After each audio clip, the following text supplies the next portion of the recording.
faço isso desde os 27 anos, 26 anos. E eu vi o mercado começar a cobrar por isso. O mercado começar a falar, cara, paga aqui para vir na minha imersão 5 mil, 10 mil, que eu te ensino algo e no final eu te vendia. Então eu falei, opa, o mercado tá mudando. Eu sempre busquei as melhores pessoas para estar do meu lado. Pô, o Nardon era um cara que eu tinha conhecido num poker na casa do Thales. Eu já tinha conhecido o Thales antes dele fundar a EasyTax.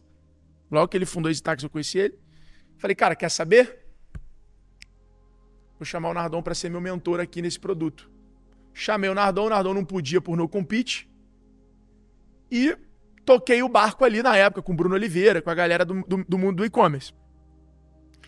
Só que quando eu ia para São Paulo, eu ficava contando pro Thales, eu ficava falando, cara, a galera tá ganhando dinheiro com educação. E o mundo de startup era basicamente o seguinte, você tem uma ideia, você arruma alguém para financiar essa ideia, ou algumas pessoas, ou um fundo, essa pessoa te dá o dinheiro, com esse dinheiro você leva a ideia do ponto A pro ponto B, quando chegar no ponto B você arruma mais dinheiro, e você vai levando a ideia de ponto a ponto, sempre, corrigindo o teu salário, e ganhando um pedacinho do dinheiro que as pessoas colocam na empresa e valorizando o teu patrimônio.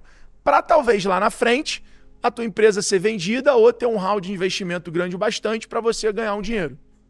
Então, basicamente, esse era o modelo que nós, startupeiros, vivíamos.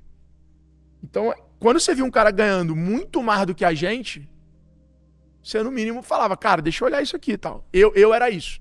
O Thales era muito drivado de, cara, vou construir algo gigante. Ele tem essa coisa da coisa grande mesmo, do impacto e tal. Ele é esse cara.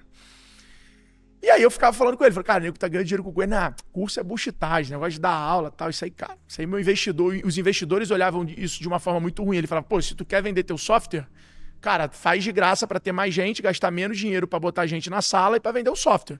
E era muito o que eu fazia na X-Tech. Bom, dito isso, a gente começou a conviver. Na época o Thales dava palestra, eu comecei a dar palestra, o Thales já tinha escrito o livro e o Instagram aproximou muito a gente do público. Então, o Instagram, ele trouxe uma relação diária com o público. Porque a relação do vlog, do blog, era uma relação muito semanal, muito mensal. O Instagram, o Stories principalmente, fez ser uma relação muito diária. Então você relacionava com o cara o dia inteiro, o cara ficava meio que conversando com quem você seguia pelos Stories. Essa era a dinâmica da parada. Então você tava o tempo todo, pô, por que tu não ensina isso? Pô, por que tu não faz uma aula? Pô...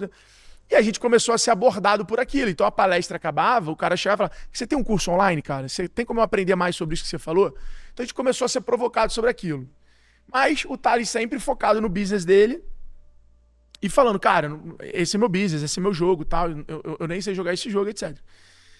E aí, cara, ele sofre um acidente. E quando ele sofre um acidente, ele tem que parar de palestrar. E aí nessa busca por esse momento onde ele quase perdeu a perna, e ficava em casa pensando, ele falou, cara, vou escrever um segundo livro. E ele ficava muito na rede social, e as pessoas falavam muito com ele. E ele falou, cara, eu preciso ensinar as pessoas, porque eu vejo que o nível de maturidade de gestão de uma startup não está associado ao faturamento dela, mas ao modelo de gestão. Então nós éramos empresas altamente bem geridas, técnicas, com indicadores, com relatórios, com processo, que faturavam 1 milhão, 2 milhões, 3 milhões, 5 milhões. E aí tu olhava empresas que faturavam 50, 100 milhões, 1 bilhão da economia real, que não tinha o nível de gestão que a gente tinha. Então a gente falou, opa, como é que a gente ensina isso para essas empresas? Existe esse intercâmbio intelectual aqui. E aí quando ele sofre esse acidente, ele começa a falar disso, isso começa a pegar atração, ele fala, cara, vou fazer uma imersão para ensinar, porque a galera já não lê muito livro, tal. O brasileiro gosta de comprar livro e postar livro, mas não gosta tanto de ler e tal. E aí ele vai e chama o Nardon, que era o cara que tinha empreendido com ele dentro da Rocket, que era esse grupo de internet de soluções, que era do mesmo grupo investidor da Canu e da EasyTax. E eu era aquele amigo dele que falava de venda de negócio, e ele tinha visto a minha história na X-Tech e falado, cara, esse moleque operou um milagre. Então ele vai e fala, cara, vem me ensinar essa máquina de vendas aí, essa forma de fazer marketing diferente, que no final do dia essas empresas são isso, elas não têm orçamento, elas precisam transformar ideia, oportunidade em marketing. E aí a gente mergulha nessa, o Tony morava, dividia a casa com o Thales, e ele era produtor de evento, ele já tinha feito o Startup Summit no Brasil. né? Startup Weekend. Sim, sim. Ele já tinha levado o Startup Weekend no Brasil. A gente fala, cara, quer produzir isso aqui? Quero, tal, pô, vambora. E a gente começa o G4. E no primeiro intervalo do G4, a gente vê que aquilo ali tem um poder de impacto muito maior do que... G4 por ser em 4? Não, ali, ou... era gestão 4.0 de indústria 4.0. Então a gente vai e, cara, no intervalo fala, cara, isso aqui é maior do que uma imersão, isso aqui tem um impacto diferente. E aí dali a gente começa a entrar numa jornada de fazer uma imersão virar um produto virar uma empresa virar um negócio virar uma empresa virar uma companhia, que hoje é esse grande grupo, essa plataforma do empresário brasileiro, que ajuda a empresa, o empresário, o time, a família, todo mundo a essa jornada de ambição e prosperidade com estratégia, que é o que a gente ensina, né? A gente não ensina o Brasil empreendedor, a gente transforma o empreendedor num gestor. Esse é o nosso papel.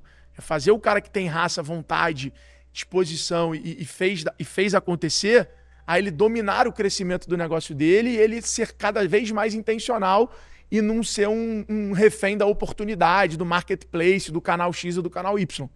Ou do vendedor, né? Ou de um único produto. E aí a gente começa a construir essa história junto, que é, porra, uma história maravilhosa, que a gente é muito feliz de construir. E eu não trocaria o reconhecimento que eu tenho do G4 por êxito ou dinheiro nenhum. Do fundo do coração, eu falo isso pra minha esposa, eu falo isso pros meus sócios. As pessoas reconhecerem a gente por uma geração que tá ganhando dinheiro, que tá construindo negócio relevante, que tá ajudando o país, não tem preço, na minha opinião. Ah, você queria ser o cara da Brex? Não queria, cara. Queria ser o cara do G4. Ah, mas você queria ser o cara... Não queria, cara. Não existe negócio nenhum que você me fale hoje que trocaria o título de ser o cara do G4. Eu acho que dá pra ver isso no olhar de cada um de vocês ali. Não teria, cara. Com todas as nossas diferenças, com todas as formas diferentes de operar, cara, não teria. Poder ter vivido isso pra mim e viver isso é uma parada muito valiosa. E aí, cara, a gente foi crescendo. E nós estávamos ali em uma fase da vida financeiramente também que nós já tínhamos obtido sucesso. Então isso permitiu com que a gente focasse de uma forma diferente, investisse no negócio para que ele conseguisse acelerar, né, crescer de forma muito rápida, intensa. E o Tony, ele é um cara brilhante, um cara excelente de transformar ideia em projeto em resultado, mas a empresa, ela talvez, na minha visão, ela entrou num ritmo aonde ou você se adapta, se adequa a esse ritmo, ou você perde relevância. E eu acho que no final, de forma muito natural, foi isso que aconteceu. O Tony, ele tinha um percentual da companhia, né? De 9%, se eu não me engano, no final, que precisava ter coerência para a nossa ambição, para os nossos projetos, para a nossa intensidade. E aquilo ali, em certo momento, não começou a ter coerência. E na vida, quando as coisas não têm coerência, e principalmente alguém como o Thales, comprometido com alta performance, com a verdade bruta, não faz sentido mais. E a gente precisou se transformar muito, eu, para poder continuar tendo coerência com a relevância que a gente tem pro business, sabe? De ser mais relevante pro mercado, de produzir conteúdo, de ser um canal relevante para a empresa. Tudo isso, no final do dia, é o que equilibra a nossa sociedade. Então, se tiver um momento que isso não esteja acompanhando o que a empresa precisa e o que você precisa para a empresa, para o que você representa para a companhia, qualquer um, teoricamente, ali pode, de fato, ter que reajustar. Sim. Então, eu acho que foi isso, cara. Foi a naturalidade da coerência acabar e, no final do dia, a gente tentar ali fazer de uma forma aonde a gente ajustava isso. E no final do dia, a forma como a gente acreditava ajustar isso não satisfez a expectativa dele. E aí ele preferiu encerrar o ciclo. E a gente estava preparado ali, organizado para encerrar o ciclo.